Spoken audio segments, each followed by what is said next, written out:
All right, and we are back live again with CBTV Idaho. My name is Tyson, and I'm your local journalist and videographer for Construction Business TV in the East Idaho area, and we're coming at you again live Tuesday, a little bit late. I usually try to hit at 4 o'clock on the dot, and 4:06 is when we're going live today.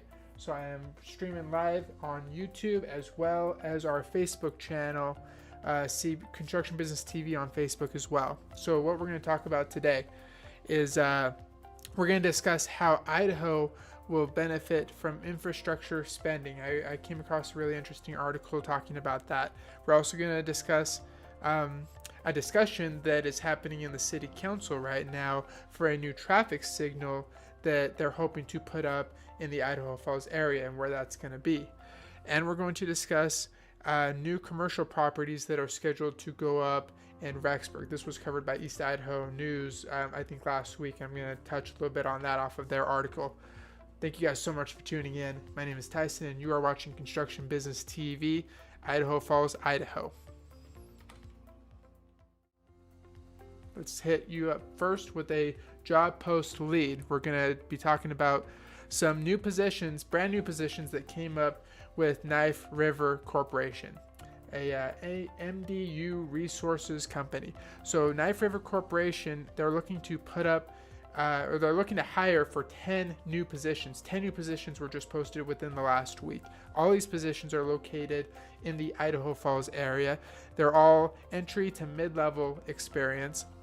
They're all full-time, and they all have a salary range between $20 to $40 an hour. We have things such as laborers, equipment operators, project superintendent, grade foreman, just to name a few. There's 10 on this list. So I've left a link in the description below this live video.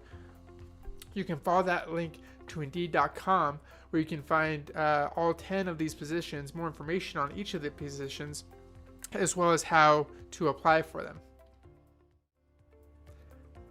Next thing on our agenda is the new bid posting that came out here recently. It was published last week on the 26th, and it's going to close next week on the 8th of February.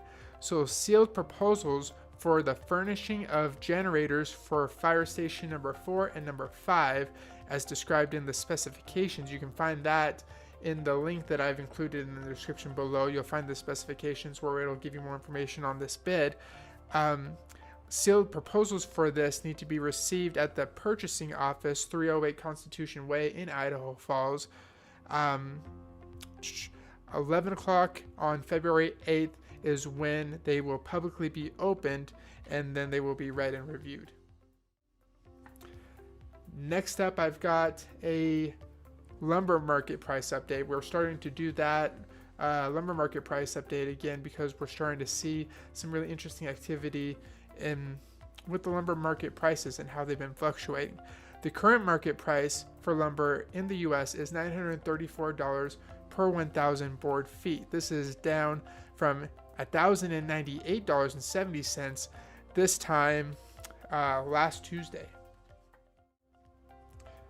All right, before I hit story number 1, if you're finding information in this series, on this channel valuable, if you find valuable the information that I provide for you every week, make sure you hit the like button and subscribe to Construction Business TV. So the first, hold on one second.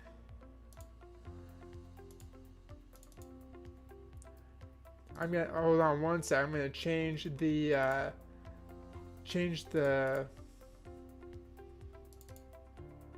picture. There we go. That is what the new picture is. I'm going to do a real quick. I knew that I was forgetting something. I knew that I usually do forget something when it comes to these live feeds, and of course whatever is going to go wrong usually does.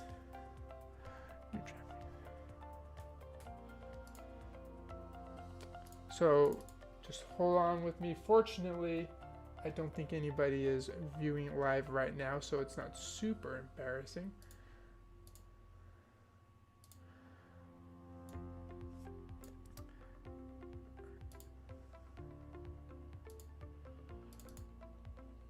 but that's okay. Just hold on for one tick. I'm sure you guys are getting a kick out of it. Let's see. There we go. Okay, story number 1. Back on track. Had to change the little corner windows for these stories. Realized that there was something I'd forgotten to do. So, story number 1.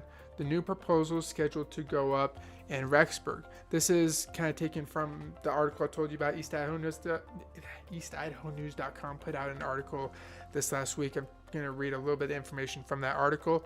The link to the full article is in the description below the video. So the initial stages of multiple commercial developments are underway on North 2nd East in Rexburg, following the announcement of a second temple of the Church of Jesus Christ of Latter-day Saints in that town. A new car wash is in the works on 1371 North 2nd East, the property immediately south of the 100-acre parcel of North 2nd East and Moody Drive, where construction of the temple is expected to begin this summer. Signs of the property indicates the project is slated to begin soon. It will be the home of Nitro Car Wash, according to the public records from the city. Zachary Herman, the owner, tells EastIdahoNews.com that he's not ready to speak publicly about this project, but more information will be released when it's available. In the meantime, the property on the east side of the road by Walmart will soon be the home of a Wendy's. Owner Robert Pincock tells EastIdahoNews.com that construction was supposed to begin in November, but supply chain shortages related to the COVID-19 pandemic have delayed it. All right, let's hit story number 2. And before I get on to story number 2, just remember, if you find this information of value, make sure you like the video, subscribe to Construction Business TV on YouTube. So story number 2, the new traffic signal set up to go up in Idaho Falls. This information is taken from the most recent City Council meeting minutes of the Idaho Falls City Council. A joint powers agreement, or JPA, is being considered between Bonneville County and the City of Idaho Falls for improvements to the intersection of East 49 South and South Holmes Avenue in the form of a new traffic signal. The county intends to apply for local highway safety improvement program funding, and the JPA has been developed to memorialize county and city responsibilities should that grant be awarded. So currently this intersection has 3 corners that are in the county and 1 corner that resides within the city, but the JPA stipulates that the county and city will share equally in the project to match requirements, and that the city will annex the intersection and maintain the traffic signal upon successful conclusion of the project. According to the city's access management plan, 49 South is planned for a 3-lane facility, likely with a right turn bay onto homes in both directions. And he also indicated homes would be developed into 5 lanes south of the intersection, and the traffic signal installation would be for the full urbanized section. So at this point of planning, conversations are happening concerning right-of-way acquisition, which involves purchasing the additional needed land from resident landowners. To my understanding, no conversation with property owners have taken place at this time. The city believes the upgraded intersection will be a big benefit to the community. And before we get on to story number 3, I want to let you know about a second playlist that I also contribute to on Construction Business TV on YouTube, the Idaho Falls Auditorium District. What that is once a month I get together with Rob Spear, the executive director of the Idaho Falls Auditorium District, as well as Malone Bullock, who is the assistant project manager of Bateman Hall. The 3 of us go on site for the Idaho Falls Auditorium, or the Idaho Falls Mountain America Event Center. We go on site and we talk about the progress that they are seeing in the development and the construction of that structure. It's still slated for completion next October. we're seeing a lot of really awesome things come together with that project. So make sure you follow that playlist as well, so that you can see kind of what goes on behind the scenes and what exactly it takes to put together something this massive, and what kind of organization is required to make something like this a reality. And with that, let's hit, hold on one sec.